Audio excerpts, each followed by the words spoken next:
Saya juga terbiasa dengan drama gitu ya. Jadi ada adegan-adegan yang emang harus presisi secara timing, secara shot gitu. Karena kalau drama kan biasanya saya juga banyak intuisi dan kayak perkembangan di lapangan gitu. Tapi di sini ya emang harus presisi karena untuk nyiptain rasa ketegangan itu dari shot-shot yang akan disambung nanti di editing. Ada sih memang beberapa orang yang percaya dengan itu dan itu sangat dekat dengan kultur kita gitu. Jadi proses itu sih sebenarnya jadi menarik di dalam penulisan dan film ini. Gitu. Awalnya itu memang Asya kita tadinya maunya umurnya 17 tahun. Jadi kita memang Adri bilang kalau kayaknya Asya ini masih ya SMA udah mau kuliah kali ya gitu, tapi ngobrol-ngobrol lagi, terus banyak ngobrol-ngobrol juga, diskusi-diskusi sama teman-teman filmmaker juga, kok kayaknya Asya tuain lagi deh gitu, karena memang Adri secara cerita beban yang ya mungkin udah ditonton juga, maksudnya beban yang Asya bawa sepanjang cerita ini memang cukup berat, dan sepertinya kita berpikir ketika umurnya kita naikin kayaknya akan lebih asik nih gitu. Nah, begitu kita naikin umurnya, kok langsung ketemu sama Agni Nihak gitu.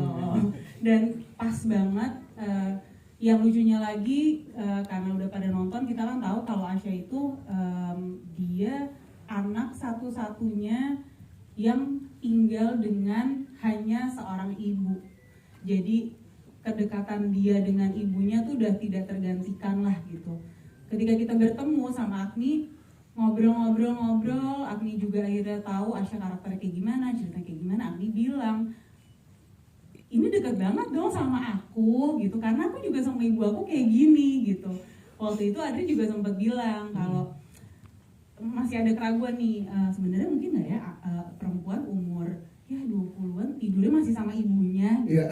Sebenarnya kita juga, karena kita juga ke orang tua nggak segitunya, tapi kayak secara karakter ini kayak pengennya gitu. Taunya dia juga gitu. Asya itu adalah Agni gitu, dan Ismail, Om Tio tuh kita udah nggak mikir siapa-siapa lagi sih memang. Dan maksudnya kalau ditanya gimana kita bisa akhirnya bertemu dan cocok, kita dari reading pertama aku sih ngeliat chemistry-nya emang udah enak banget, dan mereka udah masuk ke karakternya masing-masing sejak awal gitu.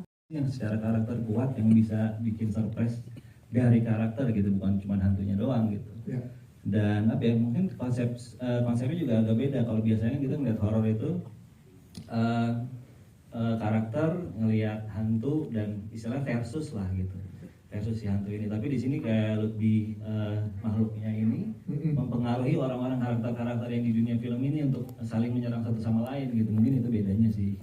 Kalau secara surface kita bisa lihat memang ini horor Indonesia yang membahas tentang pesugihan. Yes, memang kenapa sih kita kembali lagi ke pesugihan gitu, karena memang di Indonesia itu sangat dekat dan kental, dan somehow kita percaya gitu, kita karena dekat jadi ya menerima dengan mudah. Tapi perbedaannya Kajiman ini karena Adri ini sebenarnya selaku penulis dan juga sutradara memang sejak awal keunikannya menurut saya karena Adri ini memang sangat kental dengan bagaimana dia nge-build karakter di dalam filmnya. Jadi kita memang membuat horor yang bukan hanya kita bikin orang takut, kita bikin film ini mencekam sepanjang perjalanan kita experience menonton, tapi juga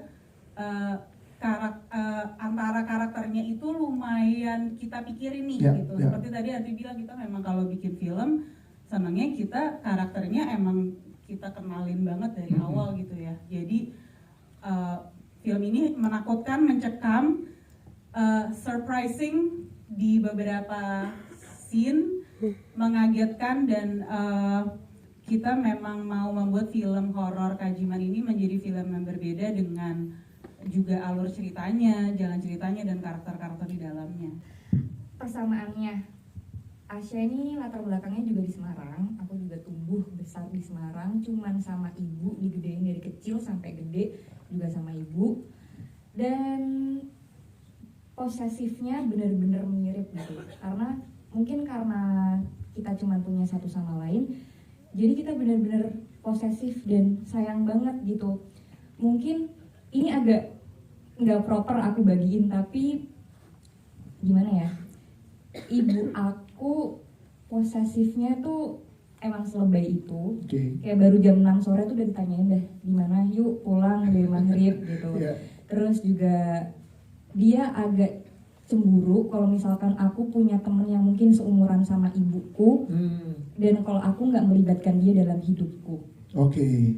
Cemburuan juga. Terus juga dia cemburu parah kalau misalkan aku lagi PDKT sama cowok. Semua harus lewat seleksinya ibu gitu. Nah, iya. Terus juga aku pun sebaliknya, maaf ya Bu, aku harus membocorkan ini, tapi aku dengan ya udahlah ya nggak apa-apa, aku bagiin gitu. Ibu aku kan single mom ya, dan ibu aku masih cantik banget. Jadi punya temen cowok juga gitu. Iya, cuman temen makan nonton gitu, aku langsung kayak, ibu kayak jangan sama yang ini deh, jangan deket-deket ya sama yang ini gitu. Kenapa sih nggak sama adiknya ibu aja misal gitu? Kenapa sih gitu? Aku juga jadi sama-sama cemburu gitu. Posesif. Makanya tadi ada dialog di situ udah kena banget ya. Ntar kalau kamu punya pacar kamu pergi lagi gitu tuh Iya, kena banget sama ya. Banget. Dan mungkin kalau aku menikah pun gitu ya, ada obrolan kayak ibuku harus aku angkut gitu. Sama siapa lagi kalau aku nikah, ibuku mau sama siapa lagi gitu kan. Iya. Terus, dan sampai makan pun aku masih disuapin kalau pulang ke Semarang. Aku Silakan. ngerasa banget kalau ada adegan yang sentimental yang ada di film tuh, aku langsung langsung ngomong gitu, kayak mau pemanasan dulu nggak, ayo take kayak gitu. Aku bener-bener kayak udah nih gitu, nggak perlu take berulang-ulang tuh, langsung mewek gitu, karena emang aku secinta itu sama ibu. Iya teman-teman, ini adalah film horor terakhir aku, dengan bangga aku ngomong. Kenapa emang ya? Karena apa ya, akhirnya doa aku dijabah gitu loh. Aku bisa dapat skrip yang sekeren itu, yang ketika aku terima aku bisa baca terus-terusan. Terus aku juga dapat penyutradaran yang keren, I love you mas. Terus dengan tim yang sangat lovable gitu, aku bisa sangat dekat sama teman-teman, dream team banget lah gitu.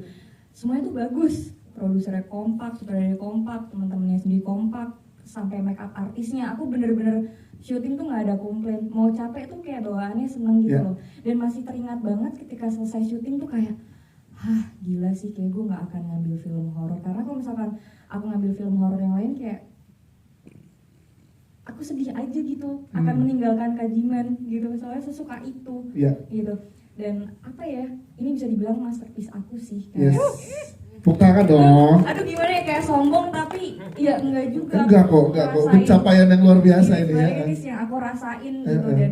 Dan menurut aku ini horor yang warnanya beda dari horor-horor yang ada di Indonesia sih gitu. Bukan hanya menawarkan cerita yang menyeramkan atau jump scare gitu, tapi ceritanya sangat kuat. Terus juga membawa isu tradisional gitu, terus dengan riset yang mendalam. Dan itu menurut aku kayak bersyukur banget, terima kasih teman-teman yang sudah melibatkan aku di sini gitu. Wah itu lumayan bikin anxiety sih sebetulnya, karena dipocongin kan. Kirain tuh dipocongin tuh kayak ya udah cuma kayak pakai baju kain gitu. Ternyata dipocongin tuh bikin deg-degan, terus kayak oh gini ya rasanya nanti gue dipocongin. Itu terasa gitu pas syuting, dan lumayan jadi pengalaman yang baru. Sebelumnya nggak pernah, selama ini kan mati terjun apa gitu, sekarang mati dengan prosesi gitu kan, dikafanin, diapain lagi gitu. Jadi lumayan challenging, karena ternyata dikafanin itu tidak semudah itu untuk kirain ya udah gitu ya. Iya, kirain cuman ya udah gue mau tidur beneran aja deh, ternyata nggak bisa gitu. Kayak ya terus mikirin semua, nangis segala macam, takutnya ketemu Mbak Rum gitu, dan memang kacau rasanya pas syuting itu. Jadi ketakutan gak hanya karakter Rama, tapi as a Jordi-nya juga takut. Juga takut karena ngeri banget, sesak, terus kayak ngebayangin nanti gue soon akan kayak gini gitu. Jadi kayak lumayan keinget banget sih. Gue recall sebenarnya pas nangis itu di skrip nggak ada ya, Jo? Nggak ada. Jadi waktu kita latihan masih di ruang rehearsal, berdua sama Jordi sama Rum. Pas di adegan itu dia nangis, pas ditidurin itu dia nangis. Akhirnya ya udah kita coba pas syuting, lu bisa nangis lagi nggak adegan ini? Nah itu kenapa? Itu karena ketakutan. Karena real ya. Takut kan di situasi itu kan emang ceritanya rada sebetulnya Rama itu bangun kan, itu hanya part dari akal-akalannya Mbak Rum gitu, Iya. mau ngapain. Ya takut lah, mau ngapain, mau ngomong, mau bergerak nggak bisa gitu ya, cuma bisa keluar air mata, dan itu beneran dirasain pas syuting, dari rehearsal pun juga udah kayak gitu. Kolaborasi yang baik dari teman-teman juga, ada Mas Bey juga itu sebagai konsultan kami untuk bahasa Jawa ya, karena untuk mantra bahasa Jawa yang dipakai itu Jawa kuno gitu, jadi memang pelafalannya juga beda lagi, jadi belajar latihan sama beliau. Untuk adegan gantung itu kan sebelum syuting emang kita udah ada proses rehearsal, jadi biar aman, tahu gimana gantung gimana, jadi udah tahu nih sensasinya kalau digantung gimana. Terus Kalau udah latihan. kita udah latihan, terus udah pakai sling, terus di set juga sebenarnya yang terlibat dalam adegan gantung tuh banyak orang sih. Oke. Kan ada yang tim yang megang tali. Ada apa nih? Ada adegan itu soalnya bareng sama Om Tio. Dan ada cerita lucu nih sebenarnya. Boleh dong ceritain dong. Kan ada Om Tio kan di adegan. Iya, di depannya. Saya udah standby. Udah digantung nih di atas, udah digantung di atas kan. Tim yang narik tali sling juga udah standby. Iya. Lalu Om Tio masuk nih. Heeh. Om Tio masuk untuk standby di scene-nya dia kan. Iya, di bawah di depan. Di Ya. depan. Terus Om Tio tiba duit dong. Jadi yang pegangin sering lupa. Lupa. Jadi yang pada pegang sling lupa, terus dia duit kan. Gimana? Kan saya sendiri harus jual Om Tio. Aku di sling. Untung udah di lock, untung udah di make sure safe. Iya. Kan. Jadi, Iya. tapi dilupakan. Iya, itu gimana? Bro? Terakhir bagian dari rencana menyiksa diri.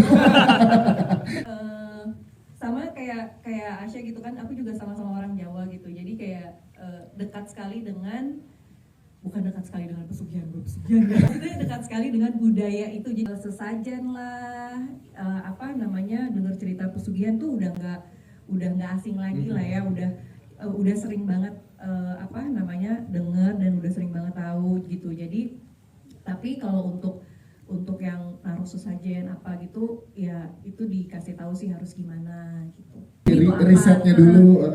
Ini tuh jimatnya apa, dalamnya apa, gunanya buat apa, kayak gitu-gitu. Ini belum paling brengsek sih.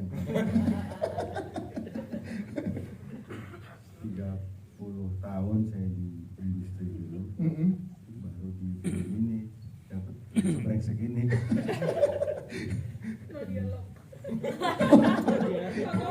Tahu dibakar ya.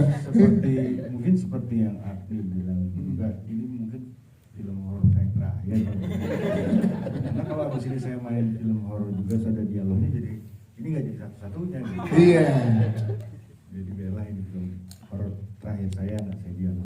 Tantangannya mungkin emang kalau dari kedekatan atau chemistry aku udah cepet banget dapetnya gitu. Tapi di sini perannya itu dihadirkan beda dari peran-peran aku yang pernah aku mainin sebelumnya gitu. Oke. Aku selalu dapat peran yang superior, yang cewek galak, yang punya pendirian, yang benar-benar tegas gitu. Tapi di sini aku benar-benar kalem, perawat, yang ngomongnya halus gitu. Mungkin kalau kalian di sini dengerin suara aku capek kan, dan aku harus ngeredam di film tuh kayak harus pelan, dan itu tuh sangat menyiksa buat aku. Dan jadi aku dapat proses yang menyenangkan, tapi juga bisa dibilang melelahkan, one on one sama Mas Adri. Untuk Mas Adri tuh ngeredam energi aku yang over the top kayaknya ya, terlalu banyak energi kayaknya Mas. Dan Asya tuh harus yang, karena dia perawat gitu kan, perawat nggak mungkin se-energi itu karena dia kesehariannya capek gitu. Yeah. Jadi dia benar-benar harus udah lelah aja dengan hidup, ditambah lagi dia harus kehilangan sama ibunya gitu. Yeah. Jadi momen griefnya itu dibawa dari awal film sampai di akhir film, dan itu benar-benar super capek banget, harus mempertahankan kecapean itu Yeah. sendiri gitu. Terus yang kedua, aku baru pertama kali dapet scene kesurupan, dan itu kesurupannya pakai bahasa Jawa kuno yang aku belum pernah dengar dan sangat asing banget. Dan itu 3 halaman ya Mas? 3 halaman. Gak tau ya kalau udah dipotong ya gitu, tapi itu beneran 3 halaman dan aku harus merusakin pita suara untuk dapat kesan yang beda gitu. Ya. Jadi itu yang kalian denger di sini tuh suara asli aku. 10 kurang nih, 500 deh. Ya, 500 gitu. Boleh dong karena harus diapresiasi Iya ya sih dong. teman-teman Boleh, gitu. boleh. Karena ini film horor yang beda kan, bener nggak? Beda nggak? Iya kan gitu. Ya saya lumayan sutradara yang lumayan take banyak. Cuman pas ketemu Agni pas udah 7 ke 8 itu nggak ada habisnya gitu, dan energinya dia bisa ngasih yang beda terus gitu, dan itu buat saya pengalaman baru juga gitu. Dan saya ingat tuh ya scene kesurupan itu kita syuting benar-benar malam ya, waktu itu jam 10 dan kita pertama kali take, semua kru diem semua, nggak ada yang ngomong, nggak ada yang bercanda-bercanda. Habis selesai cut itu semua tepuk tangan. Maksudnya energi itu emang berasa sampai ke semua yang terlibat di scene itu gitu. Saya selalu tertarik sama karakter yang istilahnya ada sisi lainnya gitu. Misalnya karakter yang kita lihat jahat atau yang kita lihat baik, itu ada satu atau aspek kecilnya yang dia sebenarnya nggak baik-baik amat, atau dia sebenarnya nggak jahat-jahat amat gitu. Dan itu emang semua karakter di sini emang secara penulisan emang dibikin backgroundnya untuk istilahnya common sense. Dia melakukan itu di cerita tuh ada alasannya sih. Jadi seperti itu proses pembentukan karakternya. Percaya. Karena waktu kita mulai produksi, mulai reading segala macam kan kita harus aware tuh sama istilah-istilah weton, pesugihan, kandang bubrah apa segala macam gitu. Pas kita baca-baca, kita cari tahu, ya kurang lebih kayak kepercayaan kita ke zodiak gitu. Weton-weton itu juga 99% tuh akurat. Kayak karakter yang minggu Kliwon, Selasa Kliwon apa itu tuh benar gitu, bahkan lebih spesifik dibandingin zodiak. Jadi semenjak aku tahu jadi ya udah jadi percaya sebetulnya. Kalau sama pesugihan dan itu sih pasti udah percaya sih. Maksudnya di Indonesia tuh sangat dekat lah. Sebenarnya saya tuh banyakan baca sih dari artikel, dari buku. Kita sempat ada mau mencoba interview gitu ke istilahnya ahli ilmu hitam, cuman akhirnya kita jadi takut sendiri waktu itu ya. Jadi ya udah kita berdasarkan based on yang tertulis aja, sama mungkin teman-teman dekat yang memang mengalami hal-hal seperti itu gitu. Aku baru nerima skrip yang menurut aku udah sempurna, tapi buat Mas Adri kayaknya masih selalu kurang gitu. Dan ya bagus gitu karena idenya selalu diuji lagi gitu. Dan ini adalah skrip yang aku terima yang draftnya sampai belasan. Yang kayak ada perubahan lagi apalagi, dan selalu bikin kepo, dan emang se-amazing itu. Se-amazing itu ya, jadi Belasan loh. Belasan ya jadi. Bukan tag ini apa Belasan ya, skrip ya, tulisan gitu. tulisan.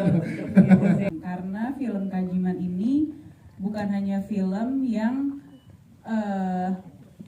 menakut-nakuti saja, tapi juga film yang rasanya bisa terbawa sampai rumah. Dan mungkin kagetnya, shocknya tuh agak bikin bengong-bengong sedikit dulu, tapi kita memang selalu kepingin banget bikin film yang bukan hanya sampai duduk di dalam ruangan bioskop ya, kita pengen terbawa sampai rumah, bahkan juga menjadi perbincangan setelahnya. Karena kita punya line up cast yang kayak gini, bagus semua, yang udah level actingnya udah kita nggak ragukan. Jadi please semuanya sebarkan berita baik ini, nonton Kajiman supaya kita juga bisa kasih lihat ke masyarakat luas bahwa horor itu memang variasinya banyak, dan Kajiman termasuk film yang berbeda daripada horor Indonesia yang lain. Ini film dakwah. Benar, ini film dakwah. Kalau orang tuh ngajarin orang nggak harus selalu dengan yang baik. Dengan yang nggak baik gitu. Boleh kaya, pengen cepet kaya bisa, ya jangan lewat pesugihan. Benar. Resikonya ada, nonton deh. Ini film dakwah.